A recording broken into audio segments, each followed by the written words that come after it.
Beberapa tahun terakhir, banyak PTN yang menyelenggarakan seleksi mandiri menggunakan nilai SBMPTN atau UTBK. Walaupun tahun ini nilai UTBK tidak diketahui, bukan berarti seleksi mandiri tidak bisa dilakukan. Tahun 2015, ITS telah menyelenggarakan seleksi mandiri menggunakan nilai SBMPTN dengan cara memasukkan nomor peserta SBMPTN tersebut. Tidak hanya itu, ITB pun pernah melakukan seleksi mandiri dengan cara memasukkan nomor peserta SBMPTN seperti ITS. Tetapi, jalur mandiri ini hanya dikhususkan untuk kampus ITB Cirebon di tahun 2016.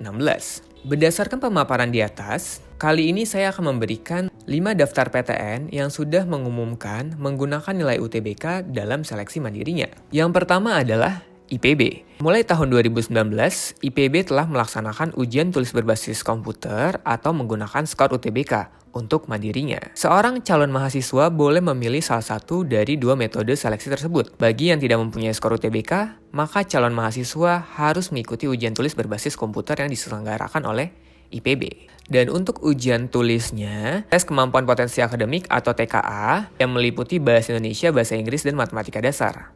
Tidak hanya itu, akan ada juga yang namanya tes kemampuan dasar Saintek, meliputi matematika IPA, fisika, kimia, dan biologi. Universitas yang kedua adalah UNY atau Universitas Negeri Yogyakarta. Di sini diinfokan bahwa seleksi calon mahasiswa baru D4 dan D1 berdasarkan skor hasil UTBK 2020. Nah, untuk persyaratannya, peserta adalah lulusan SMA, MA, atau SMK tahun 2018, 2019, atau 2020 yang mengikuti UTBK tahun 2020.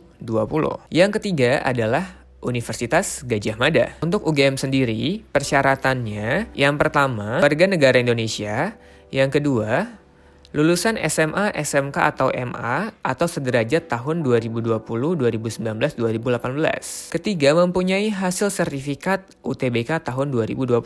Keempat, memiliki kesehatan memadai, tidak mengganggu kelancaran proses pembelajaran di program studi yang dipilih. Nah, untuk materi tes tertulisnya yaitu tes kemampuan dasar umum atau TKDU, yaitu matematika dasar, bahasa Indonesia, dan bahasa Inggris, tes potensi akademik atau TPA, dan tes kemampuan Saintek, yaitu matematika IPA, biologi, fisika, dan kimia, itu untuk yang Saintek, dan tes kemampuan Sosum, yaitu sosiologi, sejarah, geografi, dan ekonomi. Makanya di video saya yang sebelumnya, tetap harus mempelajari TKA, karena TKA akan diujikan oleh beberapa ujian mandiri. Yang keempat adalah ITS. Untuk ITS sendiri, mekanismenya pendaftar dari SMA, MA, atau SMK dari tahun 2018, 2019, dan 2020. Nah, seleksi SKM ITS akan didasarkan pada nilai UTBK tahun 2020 atau nilai ujian tulis ITS, nilai rapor, deskripsi diri, dan prestasi-prestasi lainnya. Khusus untuk program studi desain produk industri, desain komunikasi visual, dan desain interior, Fakultas Desain Kreatif dan Bisnis Digital diharuskan mengunggah portofolio. Yang kelima adalah ITB dengan persyaratan berasal dari SMA atau MA jurusan IPA atau SMA atau MA jurusan IPS.